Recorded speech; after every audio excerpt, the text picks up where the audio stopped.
What's up, everybody? It's been a long time, I feel like, since I've been consistently vlogging, and I figured, my friend said he's a YouTuber himself. He was like, man, you should like post like an update video, let them know what's going on, that you're like not stopping or anything.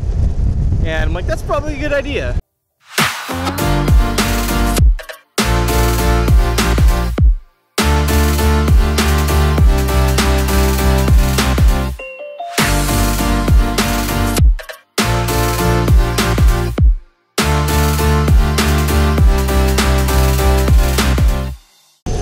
I haven't really stopped in the last 2 to 3 years with climbing. I haven't really taken any kind of like a proper break to let my body kind of just like fully recover itself or anything like that. And I think it's important, like every season, to take a, 2 to 3 weeks off and let your body like really rejuvenate and recover.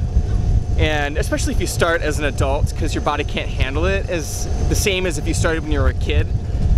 So that's kind of what I've been doing, and I have been training, but nothing that's like exciting to watch really. But I do plan to continue and kind of make it more creative, more fun to watch. But I've been kind of brainstorming those ideas and been kind of taking a break from vlogging to kind of refresh those ideas. And on top of that, I more so have been going into computer programming at kind of a higher rate, so I'm focusing more of my time and attention on that, which gives me less time to go out and vlog, because if I'm going out climbing, vlogging makes the climbing day take a decent amount longer, as well as all the editing I have to do. So I've been trying to figure out time for that to make both happen, but just plan on in the future, at least until the fall, at least 1 upload a week. I'm gonna try to hold myself to that at least. And then as things calm down with the coding, I'll kind of continue to 2 a week if I can do that, right? This weekend I'm going down Deepwater soloing, and we are gonna film that. So get ready for another kind of bigger episode in the very near future. That's for that. Now I'm gonna head over to the bouldering gym.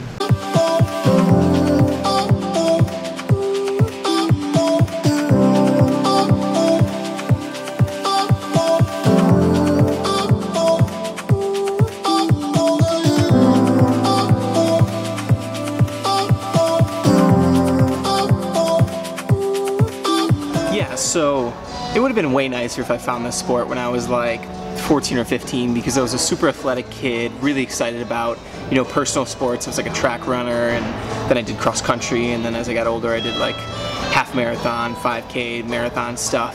But I just didn't, right? And climbing is kind of intense on your joints, and if you find it as an adult, it's a lot harder to watch your body and stay uninjured, just because there's so many different ways you can get tweaked as a climber, in your knees and your elbows and your fingers, any connective tissue, right? So I've got to be like really aware of my body, and I feel like I've done that pretty well, and I understand at this point in my climbing career, right, it's time to take a break and get a full heal going on, because I've found ways to kind of trick my body into training through injuries by doing kind of like certain rehab techniques that helps it heal while you're training.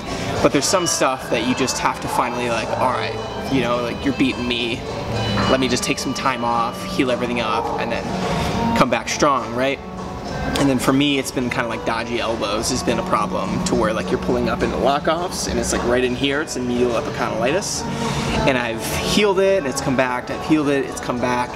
And now, after doing some campusing, I have remembered that campusing is like harder in the elbows, and I thought I was healed up enough that I would be fine, and now it came back strong, and now it's in both arms, so I'm just like, I gotta just take a break.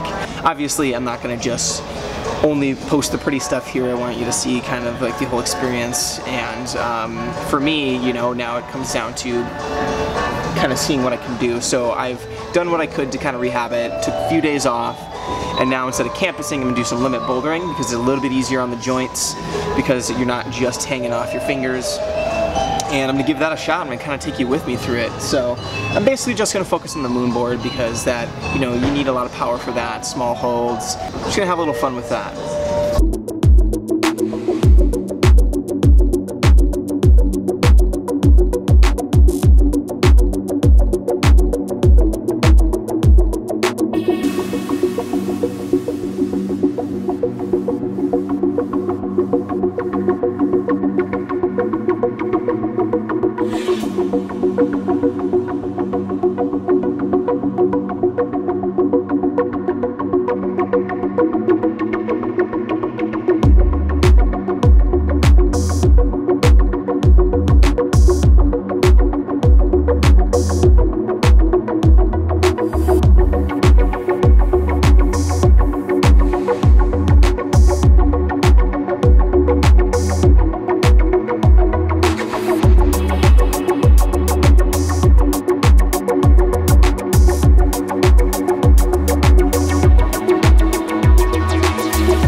so I'm ready to do some moonboard action. The elbows feel a little bit dodgy, let's call it, but they're okay. Yeah, so just about to jump on the moonboard. This one I have to set up a little bit weird because it doesn't have a proper sit start. So they have a perfect stool though that you can set up right there and then kind of sit start into the problem. But what I think would be pretty cool today would be to have you guess the grade. So I'm not gonna put the grade when I'm climbing it or working on it, and then you think about, oh, this looks like this or that, and then once I climb it, I'll put the grade after it. So take some time to think about it as I'm climbing it, what you think the grade would be, and then I'll throw the grade down there for you. Be a nice little, like, you know, little game, I guess, right?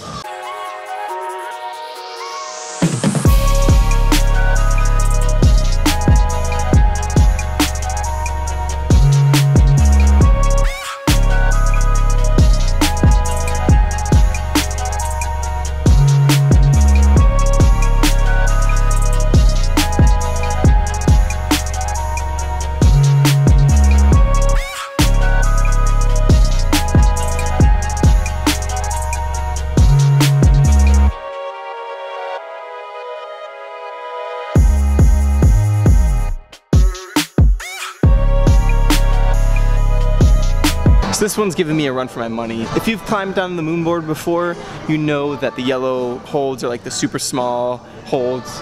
They call them the original school holds.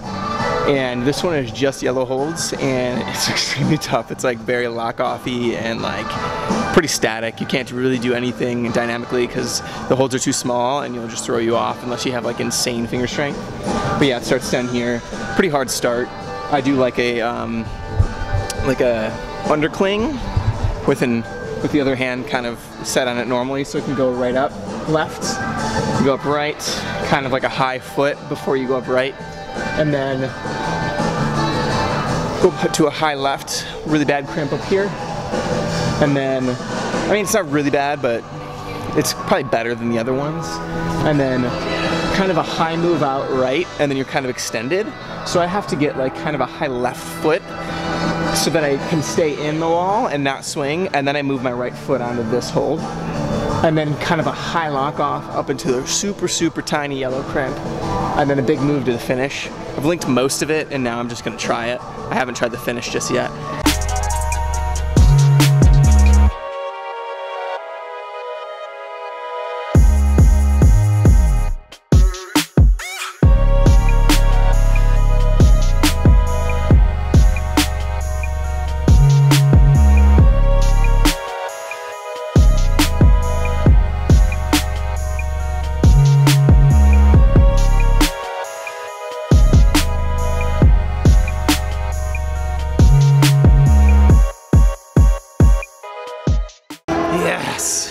So pumped about that. I was actually getting pretty discouraged. I'm glad I stuck with it. It really comes down to just using your technique versus trying to go for just straight power. Because once I figured out I had to just do high feet and just like really like core tension and rock into the feet and move through and just be confident about it, I felt good and I could do it. And then it was just putting it together, right?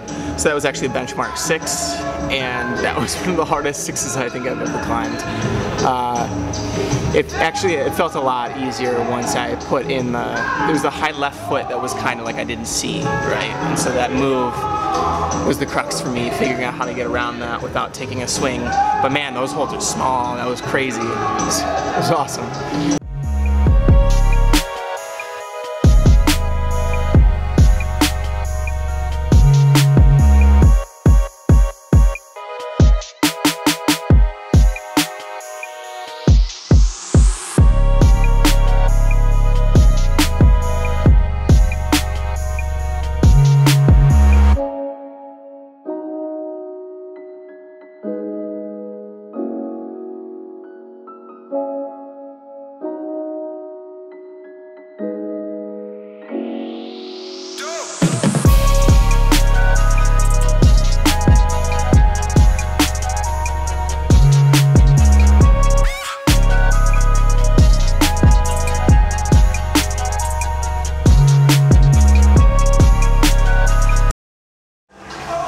Oh man, this one is awesome. Man, I keep finding like some really cool problems. Love the moonboard a lot. And it's nice to take a break from like regular gym climbing, but yeah, there's like so much tension in this problem as well, kind of going through the moves. And it's just that last move, like I got to it in my first go as well. Been working it out. I know how to do it now, but it's just having enough power left after pulling through the other moves to be able to then do it, because I can only actually get 3 fingers. And it feels kind of scary, but I trust my fingers from the hangboarding that they're gonna be good. I'm not gonna hurt them or anything like that. But yeah, so I have to get really tight in there, switch feet into our right foot, and twist all the way into the wall and hold tight kind of into the side pull, and then just get it just right without swinging out. And then just squeeze real hard, right? And then pull in to finish. I think I can do it. I'm gonna give myself a break and try it again, otherwise I'm gonna have to move on.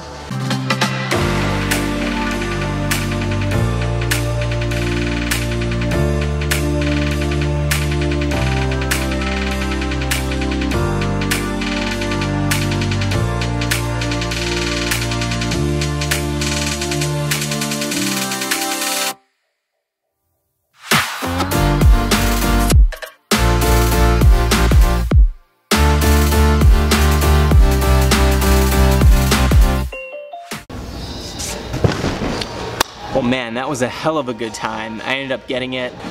You know, that climb was hard from the start. It was really sweet. So like you're going out and you're like kind of like Gaston movements, and you have to get like a high foot into like kind of like a side pull, and then you're doing some compression, then a really like kind of elastic kind of stretchy move out left, pull in with that toe to get up into the next like side pull, and then you have to like switch feet perfectly so you have the right amount of tension to get up to that last hold. My fingers, I'm like, I can still feel it. I was squeezing the life out of those holds. Take a long break after this one, but I am going to end the vlog here. I just wanted to do a kind of a quick update little vlog, but actually have some climbing in there, show you what I've been up to. But I want to keep it short so it's easy for me to edit and get out by like tomorrow. And from this vlog is going to be out of order. This is current. This is like literally like yesterday is when you're going to see this. I filmed this the day before, and then I'll be catching up, kind of releasing the ones that I've had backlogged in a while. I found a boulder out in Chicago. It's kind of like a low ball, and I put up some tiny lines on it. Like there's actually like a V3, V4, and like a V5 on there, and they're all really fun little 4-move boulders. And then there's a vlog of me doing that. I go to a Ninja Warrior gym on one of the vlogs, and then after that should be the Lake Kincaid, which is coming up, you know, this weekend. And this one will be before that, just so I can update y'all on what's been going on. And as you can see, I'm also kind of working on code while I'm climbing, so I'm just trying to code right now and just focus so that I can get a decent career. But I mean, the initial start of this whole thing was me trying to find a way of like, is there something I can do with this, right? Where I can make some kind of a living off of it. And for the time being, it's not really a thing, and it might not be a thing for a while, so I just want to do it out of the joy of my heart, and I don't want to get burnt out doing it. So I know doing it at least once a week will keep it feasible for me, and if kind of things move forward with it, I could decide then to continue posting more often. But yeah, thanks for being with me. I really appreciate all your support. This has been a really cool process. It's been a big learning process for me, not only as a climber, but as kind of a creative in videography, cinematography, and editing, and all the process that goes into creating these little films. It's a lot more than you think. So I appreciate all your support. This has been awesome, and thanks for sticking around with me. I'll see you around. Wait. I forgot. I just ran into actually a viewer. He was like, hey, I've been watching your vlogs. I've been wondering what it's up to. And I just remembered I wanted to offer up to you guys, as I'm taking some time to heal and stuff, I can actually do videos that aren't of me climbing, but me talking about training or what I've done to rehab myself, or any questions that you guys might have about me. Alright, see ya.